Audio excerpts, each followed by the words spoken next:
So I have a number of sponsors, affiliate links in the way that it's set up that have kindly allowed me to share their services, really. The first one is Mike Clayton, and Mike runs online PM courses, and it is a great resource for getting those fundamentals of project management trained, reasonably priced, and Mike presents it in an accessible and clear manner.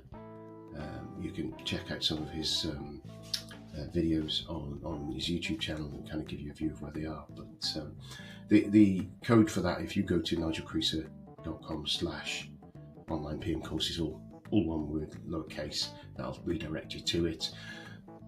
There's varying different levels that you can buy. You can buy individual courses, you can buy pathways as well, if you like. And I get a kickback off those. Mike kindly shares me that. So if you do jump on and use it, I hope you find it really useful.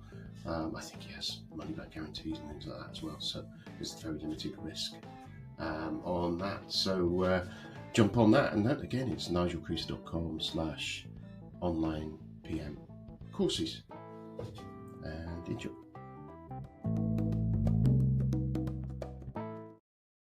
I am delighted today to welcome Adam Boddison to the show. Professor Adam Boddison, OBE, in fact.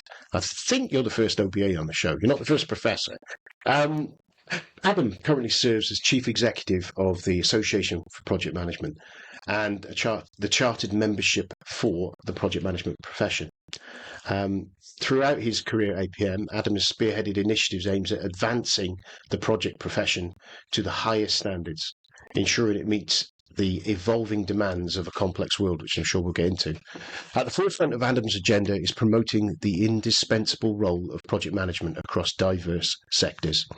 His advocacy extends beyond conventional understanding of project manager role, challenging misconceptions and highlighting the universal applicability of project management principles. Through the collaborations with renowned research entities like PwC, Adam is also instrumental in showcasing the economic value of project management and advocating for its equivalence as an established profession. Outside the APM, he brings a diverse experience to the table, as a notable example being his tenure as CEO of NASCENT, the National Association for Special Educational Needs, where he spearheaded a turnaround and growth strategy resulting in a tenfold increase in membership over 5 years. He's also served as director for the Centre for Professional Education at the University of Warwick, achieving outstanding ratings for teacher training provision and leading international education projects. He's authored several books, has a diverse set of skills, extending to clinical hypnotherapy and all manner. So, Adam, thank you for coming on the show. I'm sure we'll get into a load of that there. That's a big intro. Yeah, there's lots to say there. I suppose the only thing you probably didn't say was about my personal background. I am, like probably many of your listeners, father of 3 children who are 16, 13 and 11. Actually, 16, 14, 11. It sounds like I should know that, didn't I? But the ages keep changing. It makes it difficult to remember. Yeah. I wish they just stick with it, wouldn't it? Yeah. So yeah, that's what I do in my spare time, if that's a thing. Yeah. Well, that's brilliant. So, like I said, it's you obviously we've connected over your connection with the APM, but obviously you've had a career before that, and we talked about a couple of points there. Sort of like, I guess people certainly people in the UK who know you will be able to pick up on your accent. But so, where were you born and bred and that sort of thing, and what did you want to be when you wanted to grow up? What do you want to be when you grow up, if you're like me? Well, it's interesting. So to come back to the kind of location piece, so I actually grew up in Birkenhead, So for people that might not know where that is, that's not far away from Liverpool. So they call us plastic Scousers from over the water. So we have a kind of soft Scouse accent. So I grew up there, but then moved to the Midlands when I went to university. I went to Warwick and find it very hard to leave. So I ended up there for over a decade, working and researching and all kinds of things. And I kind of met my wife in the Midlands. And so we kind of met there. And because she was from Cambridge, the other side of the country, we thought, yeah, the Midlands is halfway between Liverpool and Cambridge. We'll stay here. So that's where I've stayed. So I still live in Coventry, and so I have this weird accent, which is kind of, I suppose, half Scouse, half Brummie. Yeah. It's to me, it doesn't. There's no Brummie lilt in there. I can kind of hear that Birkenhead, which is like where I am. It's 40 miles away from there. My brother worked at the Harley garage near Cheshire Oaks there for many years. Yeah. So yeah, so right on the kind of the cusp of heading into that area, isn't it? It is. So you said you went to university at Warwick, and what did you study there? I'm guessing it probably wasn't project management, was it? No, mathematics. So I was always good at maths in school. In fact, having done my maths degree, my first job was actually as a maths teacher. And weirdly, even back then, when I was teaching A-level maths, I was teaching things like critical path analysis to my A-level students with no idea whatsoever that 20 years or whatever down the line that might actually turn out to be quite useful for quite different reasons. And I suppose having been involved in maths teaching, I then, kind of worked my way through kind of leadership of schools. I was involved in running the Warwick University's kind of teacher training department, and had a fairly broad portfolio there, which included all kinds of interesting things like running a social network for gifted teenagers. So I was their academic principal. What else did I do? I was involved in kind of international development work. So I did quite a lot of education projects in different parts of the world, like Kazakhstan and the Middle East and Australia and things like that, and involved in education research. In fact, the interesting bit of education research I did was looking at the use of video conferencing in schools. And I remember the feedback I had at the time. This is a long time ago, pre-pandemic, and the feedback was, schools would never use video conferencing because it's always good. It's always good to have children in schools. That is the way, the only way it will ever be. Adam, this research is useless, and of course, like with all kinds of research like this, even when you think it's useless, it turns out to be something useful at some point to someone. Yeah, I imagine you're with your kids at their age.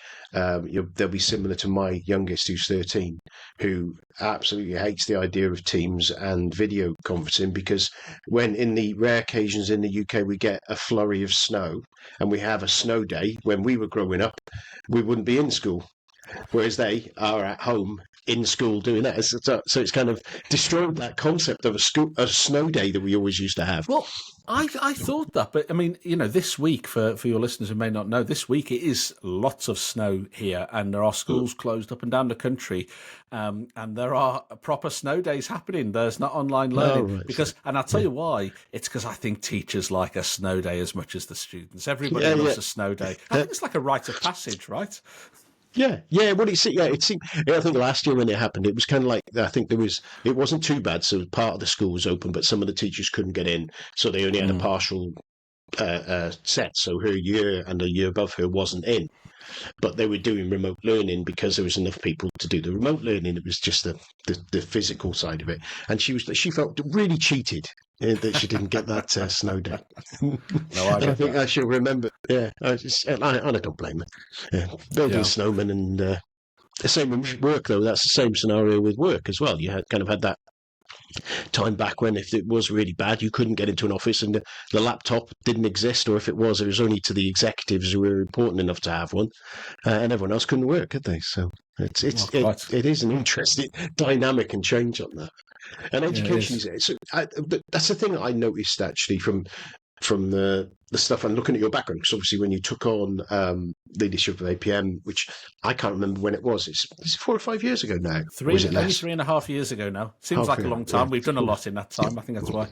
Yeah, well, So just looking at that was the thing I noticed when looking at your bio and things like that, was that your background in education what stands out and on that side of it, and your involvement and passion for that.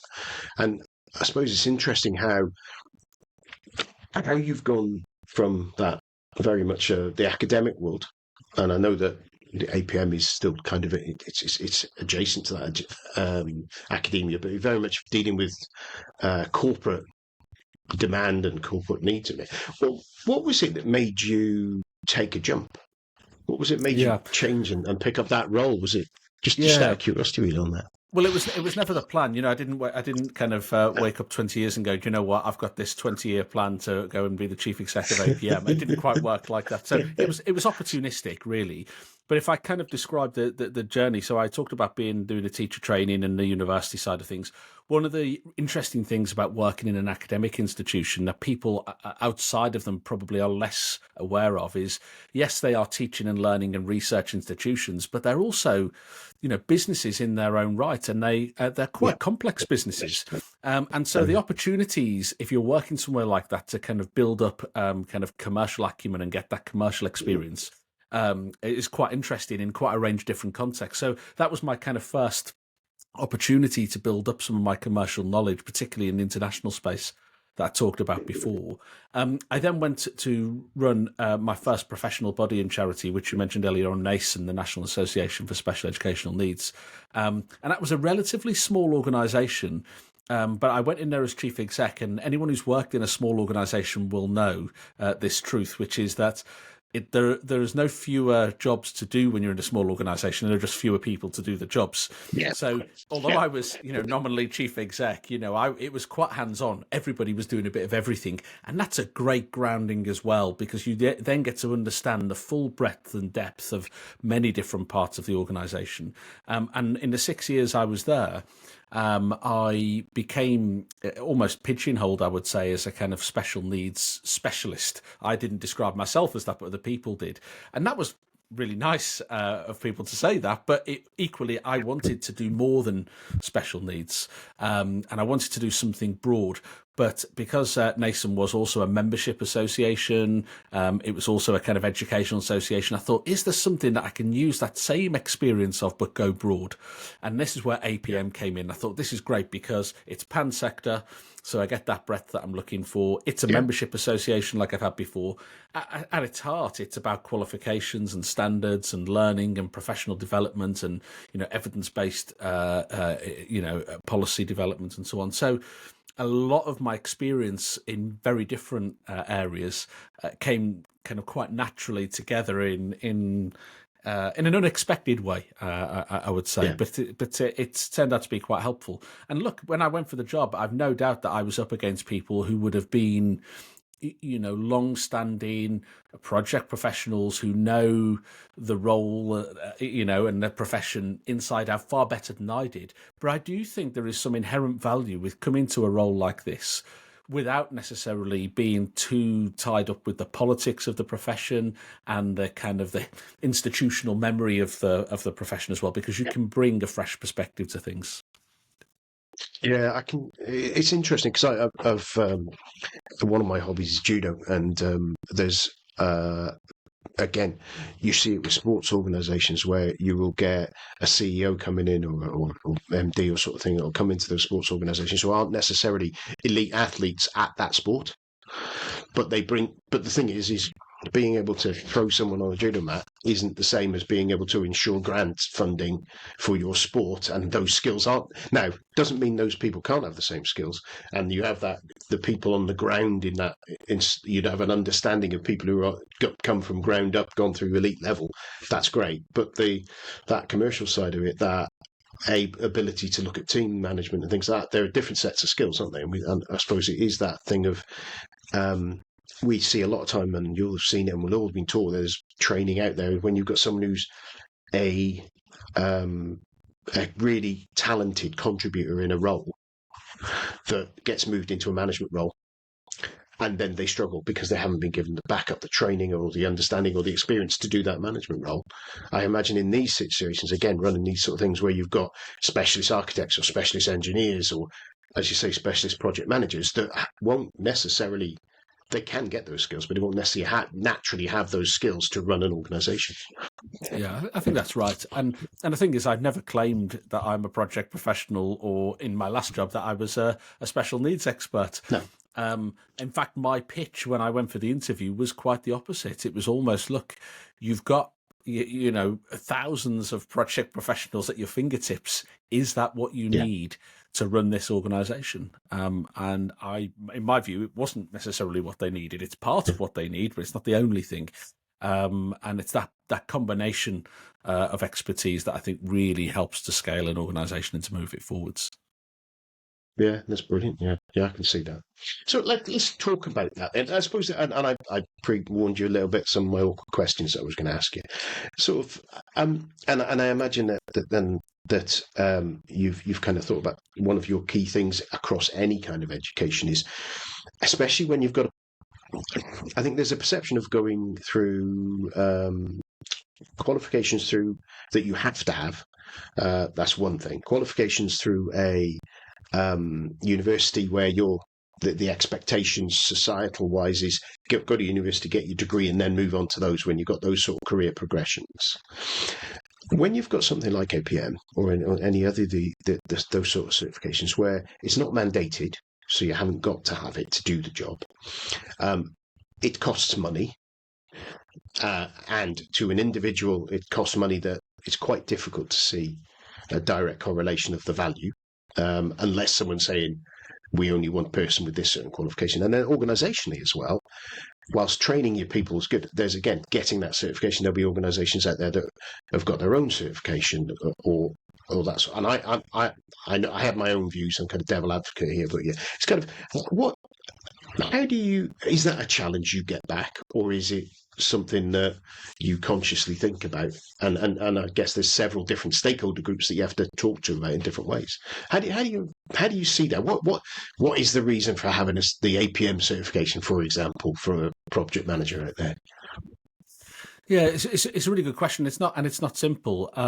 So, I mean, let's pick up on the kind of regulated profession bit first of all, which you kind of touched on there.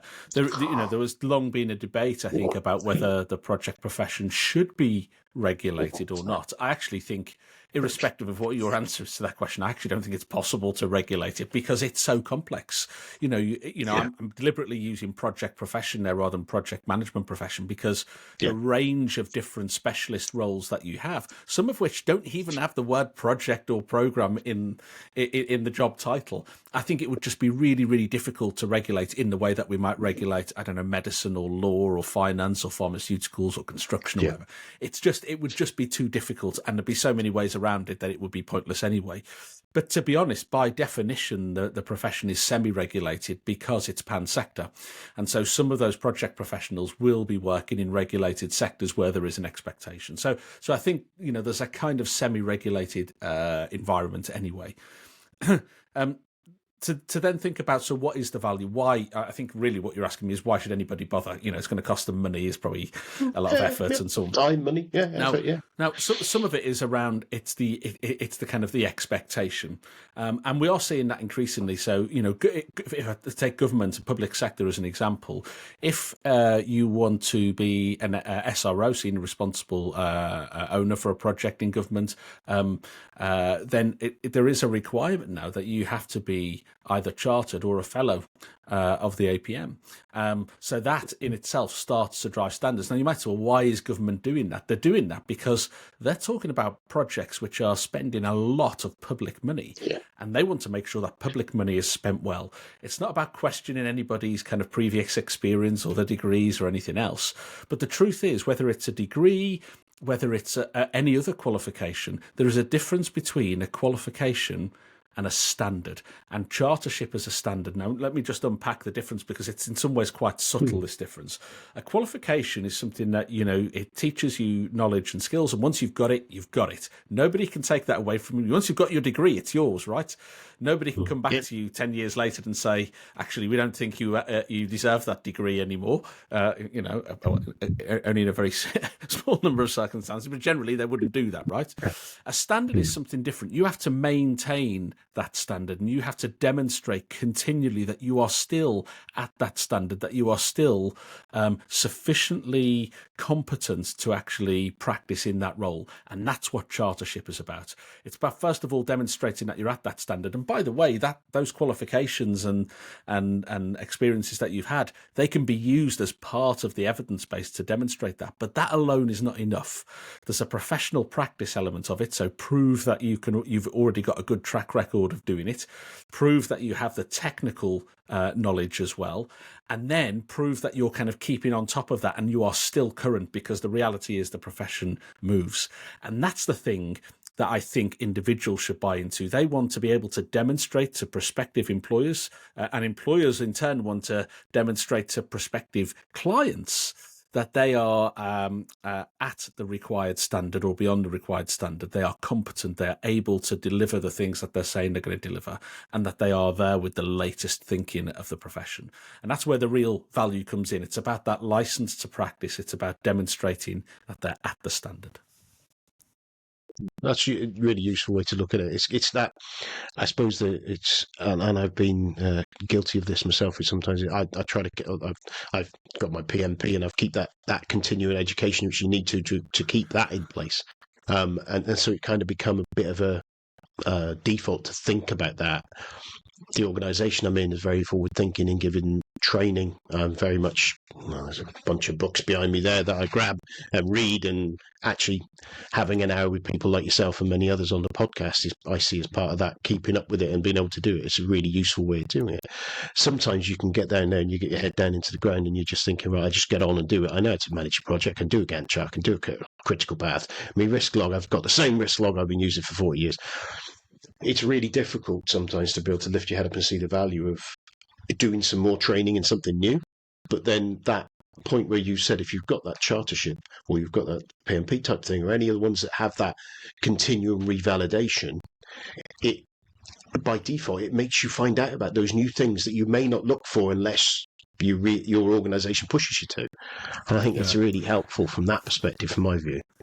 I would agree, and I think one of the things that makes chartership stand out from pretty much anything else that's that's out there is that it's not just about, I can tell you what the answers are. It's not about, I've read the textbook and I can regurgitate the textbook if you like. It's not even about saying, look, I've done a minimum number of, hours of professional practice. It's about more than that. It's about saying that the quality of that practice was sufficient, that it met the expected standards of the clients, people who are paying for this, that actually you are recognized as a professional in your field. It's the same argument for chartered accountants, chartered engineers, all of those. It's the same thing. If you had a choice between, if someone's going to do your accounts between a chartered accountant or another accountant, if you can afford it, you go for the chartered one, right? Of course you will, because you know that you're getting quality. You know that you're getting something that's going to be really meaningful, and that's what it's all about.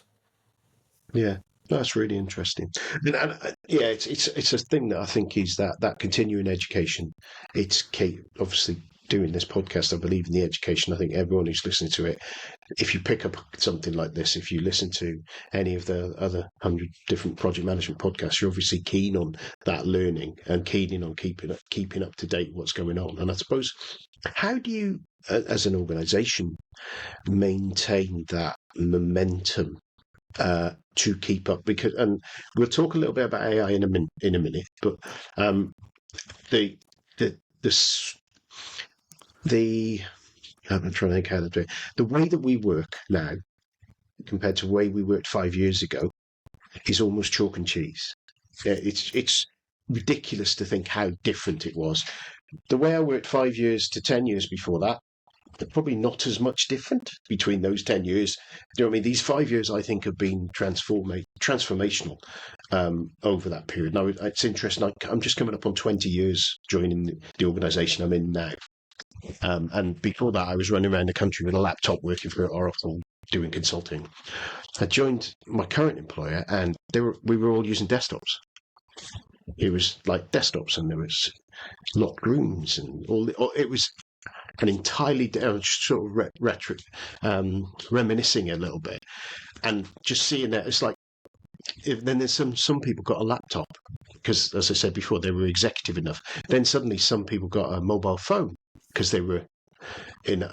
Now, do you know what I mean? It's kind of your laptops are running around. There's MacBooks. It's and you, as long as you're safe and secure, you're sat on the top of a mountain doing work. It's so different. But even so, that 5 years, the pandemic accelerated a lot of it. I know, but I think that again, AI is then going to be accelerating it even more. How do you, as an organisation, make sure that you're in front of the game? Because I know, looking at some of the education at the schools, some of the things my girls are taught, and some of the ways there, I'm thinking you're 4 or 5 years out of date sometimes on the industry sort of approach and things like that.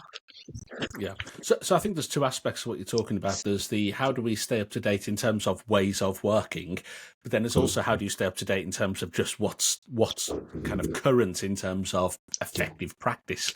So if I start with the latter question first, so one thing I would say is, APM is an organisation. We've got 160 staff there. But actually, the vast majority of those staff are not project professionals. We, like any organisation, we've got a marketing department and a finance department and a sales department and et cetera, et cetera. You get the idea. So we're not getting that, the latest thinking of the profession internally. We couldn't do that. So really, what professional bodies I think are good at is that they are good conveners of communities.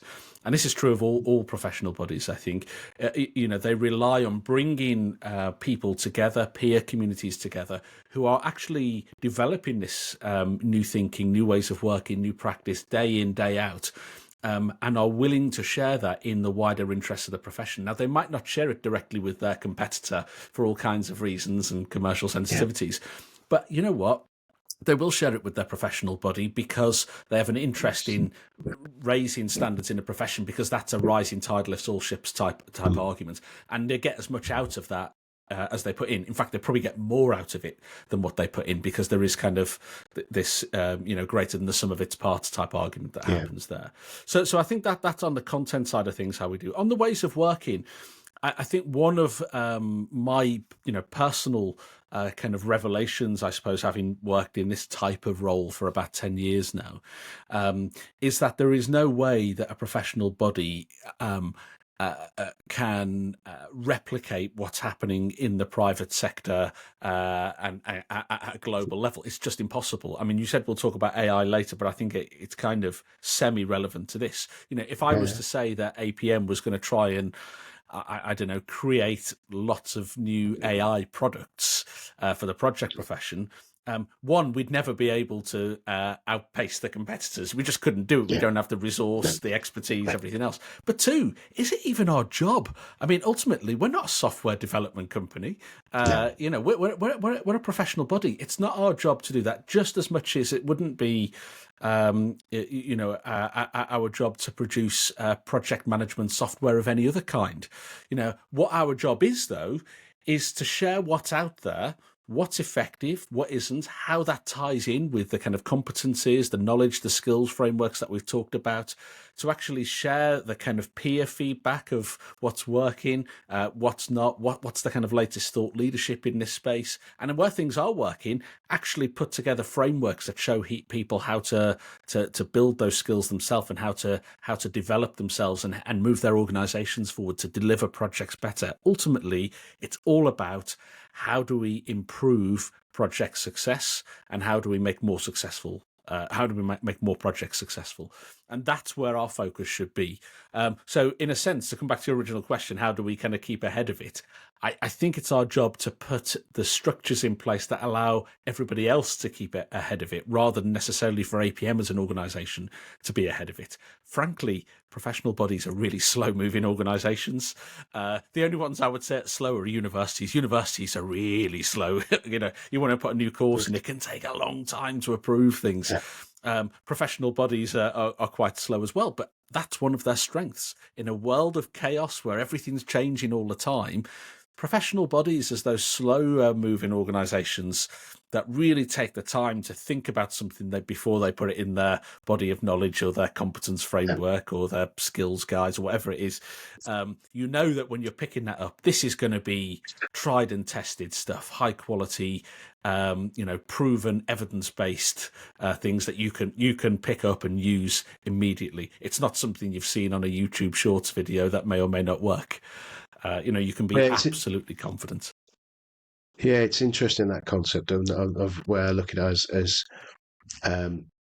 it's kind of that do no harm sort of approach, because you think about it, and I'm not sure about the APM membership and things like that. It's obviously in the tens of thousands, I would have thought. I don't know those 45,000. Yeah, so you've got 45,000 people, and if you start directing people in the wrong direction because you think, oh, we need to get out there for AI, that damages their career, it damages their confidence in you, it damages their businesses, their customers. So I can see how you kind of like, yeah, okay, here's a little bit of guidance from what we've seen so far, but you don't want to be just shooting from the hip, do you? No, and also sometimes there are just a lot of different opinions about something, particularly, something, and it's not just AI. I mean, if I take even something as fundamental to projects as risk management, there are some fundamentals that people agree on, but there's a lot of things that people disagree on as well, about what tools and techniques and how you measure things and whatever else. And what's interesting about that is, there are some things where we would say definitively, look, this is the way we think you ought to be doing stuff. But there are other things where we'll say, you know what, there's a range of different opinions on this. Let's share some of them with you, some of the evidence around that. And then our job is actually not necessarily to push people in a particular direction, but to help them to make an informed decision.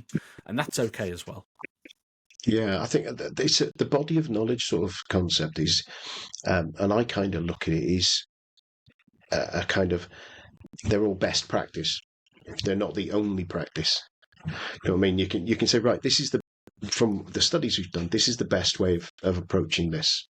It's not the only way to approach it, and in given circumstances, there may be other ways that would be appropriate in that organisation. But this is and you can only be generic, can't you? From a wide generic point of view, this is more likely to be successful than another route. And whereas I think sometimes there is and I have a concept of too much governance on things, where it would be really easy to take a body of knowledge or a print manual and just follow everything for a 4-day project, which takes 400 days, but the activities are 4 days, because you could add all that governance around it, and you could spend forever adding all that governance around it. But you've got to, as a PM, you've got to, as someone implementing a PMO and taking these things, is kind of put those things in and say, right, what is appropriate for this delivery? Yeah, and sometimes you go, we ain't going to do it.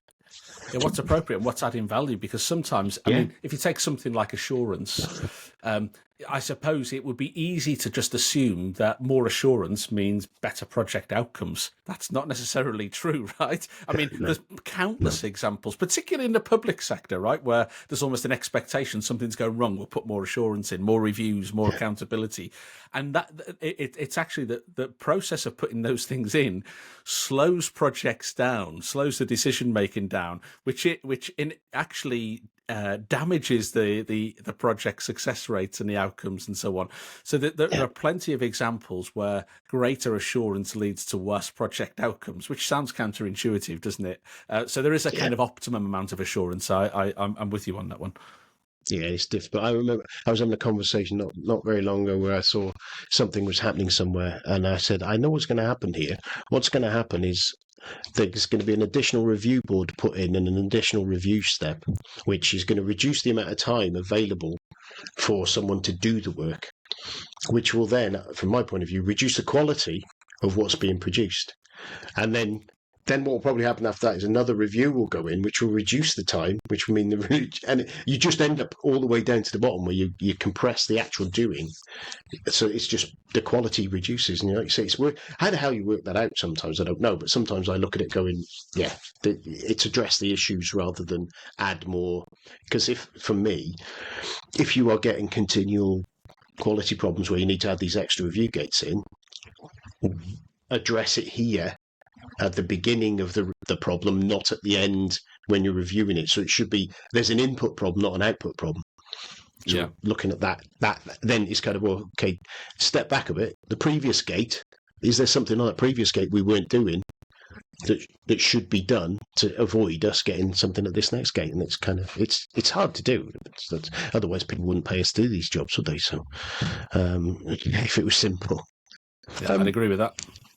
Yeah, just thinking on the profession, and we touched a little bit on AI, and what I mentioned. Obviously, we met up the other day at the Synergy event last year, which is funny to say in last year, and it was interesting that the people matter was the topic, and it's really interesting that people matter, and quite rightly, I think there was a lot of talk around AI and how it's going to impact on the profession, both positively, negatively, or not.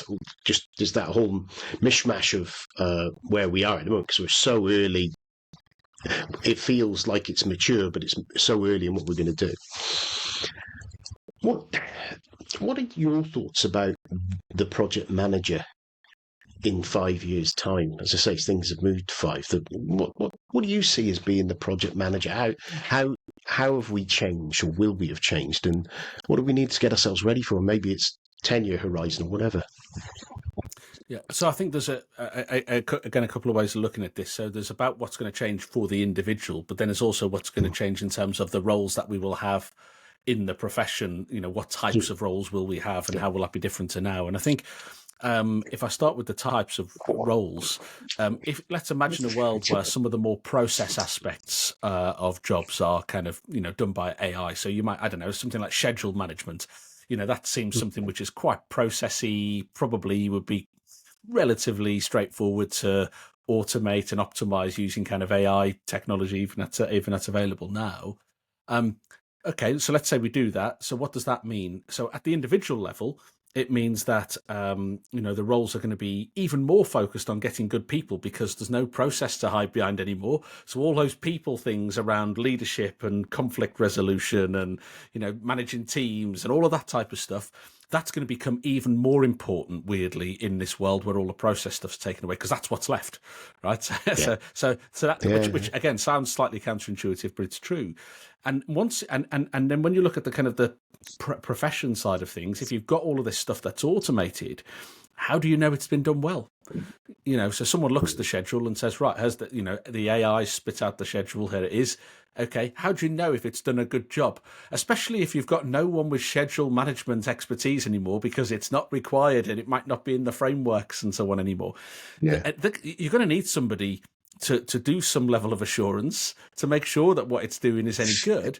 But those people who are going to do that won't exist. And if they do exist, they're going to be really expensive and hard to come by. And it's even harder to do the job right, because if you're coming to try and do that kind of assurance at the end of the process with no involvement at all, kind of in the input, that's actually much harder to do. So what I keep saying to organizations is, where you've got those risk or schedule people or other people where you think those jobs are less likely to be around in the future, don't just lose those functions altogether, because we might need a bit of that. A good analogy for me is the whole kind of driverless car type stuff that's going on. That hasn't properly taken off yet. The technology's there, but there are lots of ethical challenges and legal things and so on.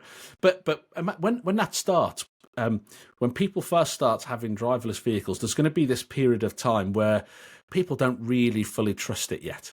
And you're going to be still in the driver's seat and have to intervene and make sure it's doing sensible things and so on. But after a while, people will say, yeah, it's very rare that I have to intervene. I've only had to intervene once this year. And then people will start saying, it's okay for me to sit in the back seat now. I'm confident in what's going on. And that's what I think will happen ultimately. We'll move through this kind of, we need the assurance bit. Eventually we'll get to this bit afterwards where we go, yeah, I'm happy now that, most of the time what it's spitting out is pretty good. And I think to get that level of confidence, that's the bit that's going to take time. The technology will race ahead, but human comfort with using the technology, I don't think that's going to go as quickly as people think. Otherwise, I mean, to go back to the driverless car example, that would have been done 10, 15 years ago. The tech's been around for years, decades. Yeah. But that's the reason it hasn't been done. It's human comfort, and AI arguably amplifies some of those existing concerns. Yeah, it's interesting because I remember listening to someone talk about some of the output that AI had done, that it was something like 98% accurate on what he'd done. I can't remember whether it was going through a piece of text or doing something, whatever it was. And they pointed out the fact that a human would probably have been, if you'd given them those same text to summary and read through it, would probably be about 80% accurate on what they'd done, because some of the things that we look for. No, it was listening. It was listening to and transcription. I couldn't transcribe. Slowly listening to transcribe, you see things that get errors with transcriptions. Even people who do transcription, there will still be errors and corrections and tweaks, or people. And I think the thing is we expect perfection sometimes from AI. And like you say, with a plan, a number of times I've sat with a plan with someone who's done it, and we're going through it, and I'm going, well, why is that there and that there? And they go, oh, no. And these are not people who don't know what they're doing. They're people who really know what they're doing. And it's just having that, there's always going to be something that doesn't quite make sense. And that ability to look at it and go, that 30,000 feet view of things, and ask the question that potentially you can't, because AI can't do it, but we need to be able to do it as PMs, don't we? Yeah, I mean, the truth is that humans will, in the same way that AI can spot things that humans can't, humans can spot things that the AI can't, because the AI, it bases what it's doing on what it's seen before, right? I mean, I suppose that's quite similar to humans. It's kind of learned behavior, but it's obviously got a much broader data set to draw from, which is why it can be more accurate. But it also kind of follows kind of logic. And so what can happen is you can get these AI hallucinations. I'm sure your listeners will be familiar with this. If they're not familiar, the example I sometimes... causation. Yeah, exactly. But the example I sometimes use when I'm describing AI hallucinations is like when they first brought out, or one of the evolutions of EFIT technology in the police force. They used to have this this thing where you could describe the person, the criminal, who they're looking for, and the tech would like give you an image of the person. You'd say they've got bushy eyebrows and a beard and big ears or whatever it was, and it would produce the image, and it based those images off thousands and millions probably of images from kind of social media headshots. And what they found was these EFITs kept having a horizontal line appear through the neck. Why? What's this horizontal line? What's all this about? And it turned out that lots of these images, there were people standing in front of a horizon. And so the EFIT technology, the AI essentially said, well, this horizontal lines appeared in lots of images. It must be a feature of the face in the same way that a nose and eyes and ears are. Now, a human looking at that would have immediately said, well, that's ridiculous. I know that's not a feature of the face, but the AI didn't know any better. And so that's an example of where I think you need that kind of human input. But that will kind of iron itself out over time. The name that they use for this kind of input is anti-hallucinogenic workflows. For companies that are interested, that's the thing to Google. Oh, that sounds really interesting. It's something that it's like the. It's funny. I think probably 2 years ago, the question that I was always talking to people about with every conversation was, we were talking about agile. We were talking about how agile affects project management, how the changes on things like that with it. Whereas now, in nearly every conversation, it is a conversation, because agile's kind of there now. It's just part of what it is. Now, but the AI becomes that next version of things that are going to happen. And I'm sure that in a few years, there'll be something else that I'll be talking about, because those things are step changes, aren't they? They're not little changes to what's happened. That 18 months ago, the world just changed. It was never going to be the same once ChatGPT started doing what it was doing. It's brilliant ways that they can do it. Just thinking about other things I said I was going to chat to you about. Obviously, recently, last year, PMI and APM's relationship became a lot closer. A lot of work on joining the two communities together, really, I think, and that kind of having the leverage of the two organisations are really using that power of both of them. Do you want to just talk a little bit about where the thinking would that come from? I'm imagining there was always going to be difficult to do that, because obviously I always take the mick of the old Monty Python sketch I think I mentioned to you last time of the People's Front of the GD and GD as People's Front, but sometimes the British Boxing Board of Control and all those. You get all these different little organisations, and they're all wanting to do the same thing for the same community. And trying to help them, but want to do it in a different way for valid reasons in many cases, or just historic reasons sometimes. What do you want to just talk about that journey that obviously you've just started on, really, with the two organisations? Yeah, I mean, I think it's worth just pointing out the starting point for this as well, because not everybody will be familiar with this, which is that when APM became chartered and got that royal chartership from the Privy Council, there was a kind of legal challenge to that, which came from the PMI. And whilst that was all resolved, and it's one of the reasons why actually you don't need to be a member of APM to be chartered. You can be a member of any kind of professional body. It was one of the kind of concessions that we made. But the point is, because there'd been this kind of legal challenge, there was, let's say, tension between the organisations. This predates my time, right? As you can imagine. And the reality was, it also predated my, my counterpart's time at PMI. This predates even Pierre as well. And on day one of my starting in the role, I was kind of told about these difficulties, and I thought, well, this isn't in the interest of the profession. The profession would expect its professional bodies to be working together. So irrespective of what's happened in the past and legal challenges or anything else, commercial, competition, whatever, it's still, there are always going to be things where it's in our interest to work together. And in my mind, what I was thinking is, the commercial model, the retail commercial model that you see with, let's say, fast food restaurants, where if you go to an out of town or even an in town, you'll find these food courts where all the competitors work together. They're in and everybody knows it doesn't matter which restaurant you're going to go to. That's the food court.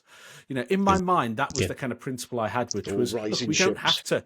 This is not about saying we agree on everything and mergers and all of this type of stuff. This is about saying it's in the interests of our customers, of our members, to actually make it easier for them to join the dots up between what we do. So day one, I made a phone call to the person who was then the acting chief exec of PMI, and they were on the same page. So it wasn't I didn't have to convince them; they didn't have to convince us. It was one of those where when we had the conversation, it was like, maybe we should have had this conversation earlier, But so we started working on this actually probably 3.5 years ago. But then it takes time actually saying, okay, so we know there's an appetite to do something. So what do we do?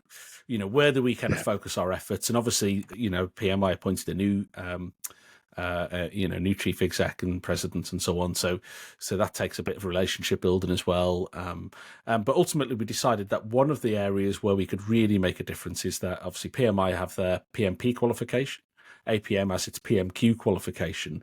One of the things we regularly heard was people saying, look, we've got one of those qualifications, we want to become chartered, but you don't recognise these qualifications, can you? And so that was where we started. And what it means now is that the professional practice element of either the PMP or the PMQ is now recognised, so that you have a shorter route to become a chartered project professional. And by the way, this isn't something that APM has kind of just unilaterally decided. PMI had to agree to this and to kind of provide the evidence that their qualification met that standard and so on. So they had to play an active part in this. And by the way, we had to put our own qualification through that same application process and get it assessed independently to make sure. So it was very rigorous. This was not about putting commercials over kind of standards. We wanted to make sure everything met the absolute standard, and it's right for the profession. And I have to say, the feedback from people I talk to has been nothing but positive. Why wouldn't we be doing this? In fact, the question I get asked more often than anything else is, what's next? Where else are you going to work together? What else are you going to do? Good question. I don't know the answer, but we're having active conversations all the time. Yeah, and it's one of those things I was delighted to see. I said way back, I got my PMP, and I've had my PMQ, and I've been looking at different routes and doing chartered. When the chartered come out, I looked at it, and then it's kind of right, okay, when am I going to get round to doing that? I'll do it. And then when I saw that come through as well, because I think it was at a time where I needed to do something slightly different on top of the PMQ. I might be getting my head mixed up on it, but seeing that, I thought it was a really bold step from both organisations, because I think there'd been, as you say, there'd been that tension before, and it was obviously taken with the interests of the community at heart, which you don't always see with these conflicting organisations, do you? You don't always see that kind of collaboration, and as I say, for me it was a really hopeful thing to see, because I think the two organisations that are just, you have a different take on things, you have a slightly different lens on things, but they are brilliant, and I think part of that is going to be a little bit taste and fancy with individuals on which kind of engagement, which kind of organisation they deal with, because we all have different flavours of what we like, and I think but both are as valid as each other, and therefore it gives us that double bubble, as you said. You got that some of the parts is much greater than those two individual organisations. So it's really, I think it's quite exciting things to look forward to in the future, hopefully. Yeah, I agree, and it'd be remiss of me not to encourage you to become chartered now. After I've heard that you've got the PMQ and the PMP, it's on my list, and it's, as you say, and it's partly getting me convinced as well, and then procurement societies and things like that, and getting the funding, because it actually is a serious point. It isn't an insignificant investment to do it, and you've got to convince yourself with all the other, I know all of us out there, whether they be organisational funds or whether they be personal funding, that justification of doing it is probably one of the hard things to do, because you'll have people, as you say, they've gone through, they'll have gone and got their degree, they'll have got that PMQ, they'll have gone and got all of the other different stuff, and it's another one that, whilst it is, you can understand that you can get the understanding of why that recognition is valuable. It's always that it's valuable in the future, not today, sort of thing for you as an individual. Because it's that thing. If you're out looking for another job, you're kind of thinking, "Oh, I wish I'd done it 6 months ago." And it's, you know what I mean. But if you're not, you're thinking, "Oh, I'll do that in 6 months." You know what I mean? I'll go to the gym. I will go to the gym, but I won't go now. But then when you're 4 stone overweight, you're thinking, I should have gone 6 months ago. And I think that's, you know what I mean? It's that human nature thing, isn't it? Yeah, no, I get where you're coming from. I think, the kind of the value proposition from an individual perspective is probably the strongest there is around chartership, because we because we do a salary survey every couple of years, so we know that those people who are chartered versus those that are not, they tend to have higher salaries, and quite significantly higher salaries. They tend to work on bigger projects. They tend to lead projects rather than just kind of be part of project teams and so on. They tend to be more likely to be involved in projects that have got ESG at their heart and so. So I think there's quite compelling evidence, I would say, of the very immediate return on investment for something like that. So I think that's the first point to make. The second point, which I don't know if you're aware of this as well, which is, you're right to say it's not cheap to invest in these kinds of standards and so on. But APM actually makes zero profit or zero surplus, I should say, on chartership. So part of the arrangement that we have with the Privy Council, obviously signed off by the royal family and so on, and because of our charitable status, is that any money we make goes back into obviously the system. But for chartership specifically, we are only allowed to charge what it costs us to actually deliver. So we never, there's no margin on that. There's no on cost. We that is literally what it costs. Yeah, and it's kind of understandable, because but you look at what needs to be done and how to administer it and manage it and all that sort of stuff, and it's not. I think the value for money side of it, and I don't know definitely, but I'm assuming to get chartership as an accountant, to get as an architect or an engineer, it's probably quite a bit more than what you would be as a project manager. They're probably historically a lot more expensive. So I think a lot of it depends on pathways. So use accountancy as a great example. It depends. Have you done an accountancy degree which might be recognised, for example? Yeah. have you, is your company back in your organization? So we get one of the things we see a lot, whether it's membership or qualifications, even if individuals pay for some of those things, it's quite common for the company to actually reimburse that in some way, not least because they know that they're going to win more business from it, And when it comes to chartership, I know that there are companies who, when they're bidding for public sector contracts, they're using the fact that they've got a certain proportion of chartered project professionals to give them a competitive edge, and they can charge a better daily rate because they've got more highly qualified professionals. So so they do make that money back in different ways. So the money for them to pay for the qualifications and the standards in the first place more than makes its return for them. I do. It reminded me. When I was looking on the chartership the other day. You have got a little pro forma letter to be able to convince if people want to get their company to contribute. The bang for the buck letter that can help them with that. So if people are interested, jump on the chartership. I know there's a pro forma Word document to send to someone's boss. Say, look, this is why you should pay for me to do this sort of thing. Absolutely. I can't remember what it said exactly, but I remember seeing it and thinking, oh, that's quite interesting. Good shout. I'm just noticing we're just coming up on the close of our time now. And it's been a really fascinating conversation. I think it's understanding that whole APM and the sort of that ethos behind this really, really interesting background for me and where you see things going. Was there anything that, obviously, when we were talking about this, you were thinking, "Oh, a point I want to make, or something I would have liked to chat about that I've not addressed because I've gone down my usual rabbit holes." I think the only thing I'd say is, we've talked a lot about kind of qualifications and standards and chartership and everything else. If people are interested in knowing more about those things or membership, then they can find out more about that on the APM website, which is apm.org.uk. And also, I'm mindful that we've discussed some really interesting stuff today. It certainly made me think. I would just say that APM and me personally are on LinkedIn. We're very easy to find. Just type in our names and we'll be the first on the list. But I'd encourage anybody who wants to kind of continue the conversation or connect with me or the organisation to absolutely do that. Brilliant. Yeah.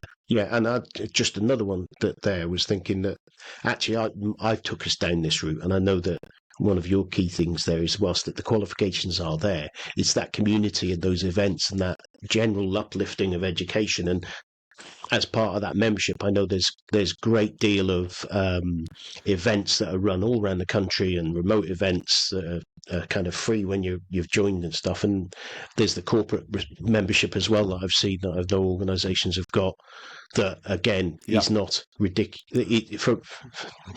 You'll probably say this, and from my understanding, the value of it, the cost of it compared to the value of it is quite good for what people would get out of it if they wanted to.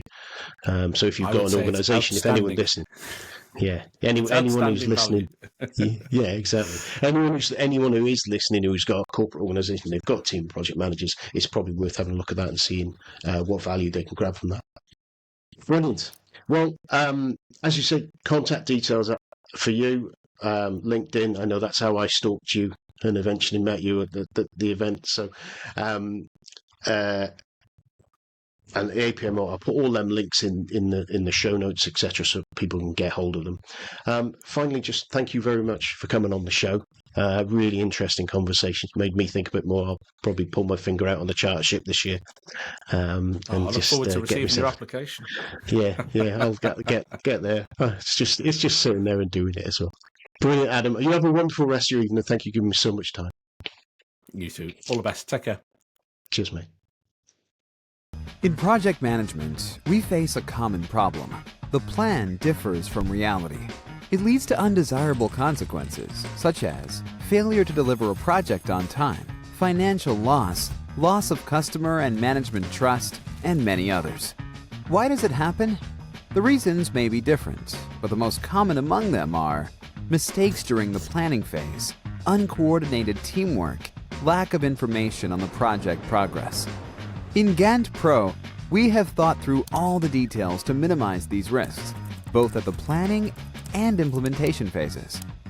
At the planning phase, you save your time. Gantt Pro is an intuitive tool. In 10 minutes, you and your team will manage projects skillfully. Create a detailed and visual plan that answers what and when questions at any stage of your project. Minimize the risks of overdue tasks. Cut expenses by assigning resources like budget, time, and labor cost. You'll take into account all the constraints in advance. Planning is our strength, but we also made Gantt Pro an ideal tool to use at the implementation phase. At the implementation phase, you invite your team in the already created project and start working without any delay and confusion. Spend less time on meetings and discussions. Avoid overdue tasks and expectations. Everyone receives notifications about the workflow and gets other means for organized teamwork. Evenly distribute workload and avoid employees over-allocation. Get information on possible risks in advance and remove them timely. Have at-hand information on the project progress. Keep track of its high-level status and even project portfolios.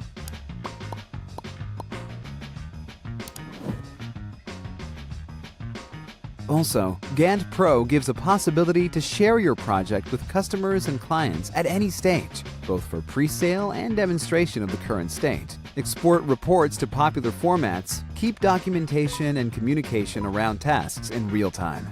With Gantt Pro, you always know when a project ends, how many resources are needed, who is working on what, and identify risks of overdue tasks at early stages.